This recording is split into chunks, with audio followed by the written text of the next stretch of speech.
айылдык товар өндүрүүчүлөргө колдоо көрсөтүү максатында Кече жогорку кеңештин жыйынында депутат Жеңишбек Токторбаев малга салык киргизүүнү сунуштаганы маалым. Анда жылына бир кой үчүн 100 сом, ири мүйүздүү мал үчүн 200 сом жана жылкыга 250 сомдон салык салуу каралган. Айтымында муну менен бир жылда айыл өкмөттүн бюджетине 1,5 миллиард сом каражат түшөт. азыр орточо эсеп менен бир жылкынын баасы 70 миңден 100 миң сомго чейин. Bir iri müyüzdü malın bağısı 60 minden 70-80 min geçeyin. Koydun bağısı olsa 12 minden 17-18 min geçeyin.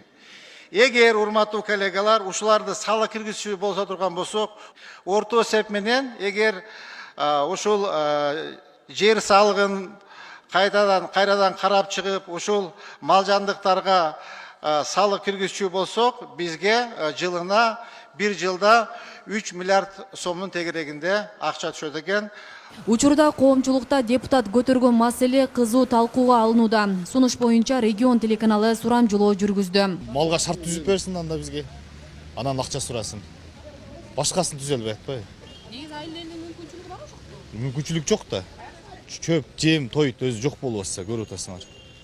Анан малга ар бир малга 200 сомдон төлөгөндө 100 сомдон төлөгөндө элестеткиле.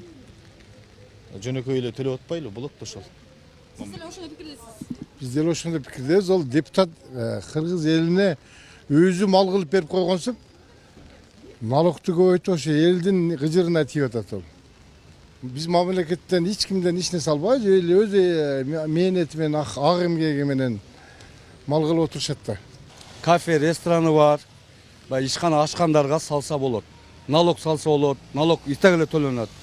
Салык салса болот. Анан мал койго салган бул туура эмес. Эми ушу депутаттардын калды ушу элдин канын ичпегени.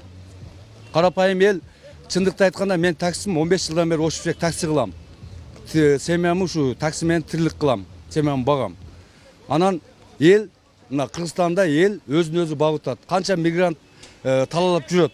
Кыргызстанда жашагандар такси менен жанын багып атат, дыйканчылык менен жанын багып атат, базарда соода кылып жанын багып атат.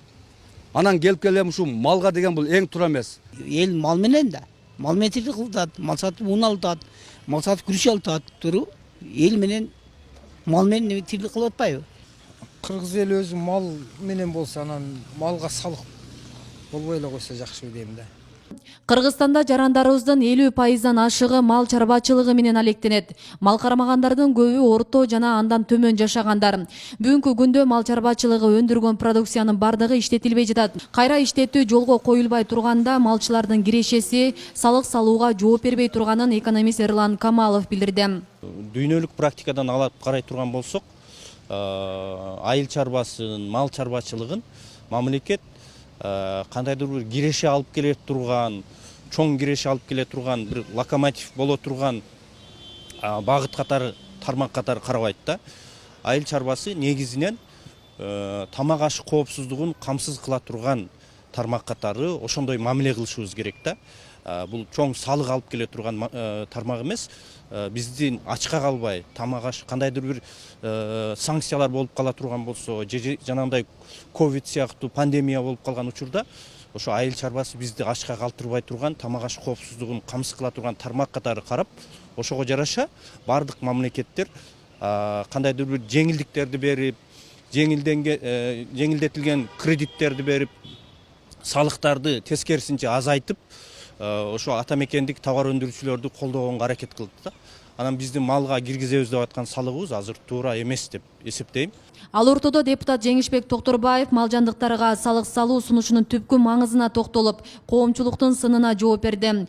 Эл өкүлү өзүнүн Facebook баракчасы аркылуу салыкты мал жандыгы көп бай адамдарга киргизүүнү сунуштаганын жазган. Мамлекетибиз тоолуу өрөндө жайгашкан агрардык мамлекет болуп эсептелет. Ата-бабаларыбыздан бери мал жандык кармап, баарыбыз мал багып чоңойгонбуз. Бүгүнкү күнү республикабыздын аймагында 1000-2000 кой, жүздөгөн жылкы жана уйлары бар бай адамдар көп. Мен салыкты аталган мал жандыгы көп бай адамдарга киргизүүнү сунуштагам. Эгер бир койго бир жылда 100 сом салык болсо, аны 12 айга бөлгөндө айына 8 сом 33 тыйындан айланат. 1000-2000 кою бар бай адамдар 1 тыйын салык төлөшпөйт. Жайытта байлардын малынын көптүгүнөн улам мурункудай жапжашыл болуп, бийик өсүп турган чөп азыр жок. Жайыттар такыр болуп, жылдан жылга чөптүн түрү дагы азайып жатат. Карапайым 40-50 кою, 5 уyo, 5 жылкысы бар жарандарга бул салык жайылтылбайт.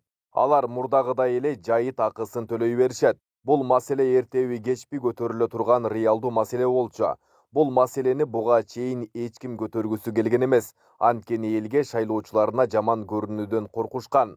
Эгер бул салыкты эл колдосо, жер салыгынан жана байлардын мал жандыктарынын салыгынан айыл өкмөттүн бюджетине көбүрөөк каражат түшүп, ошол айыл өкмөттөгү дыйкандарды колдоого, жерди азыктандырууга, мектептерди, бала бакчаларды, жолдорду курууга, суу чыгарууга, айыл өкмөттөрдүн жарыктандырууга жумшалып, айылдагы элдин жашоо турмушунун мындан дагы өйдөлөшүнө шарт түзөт.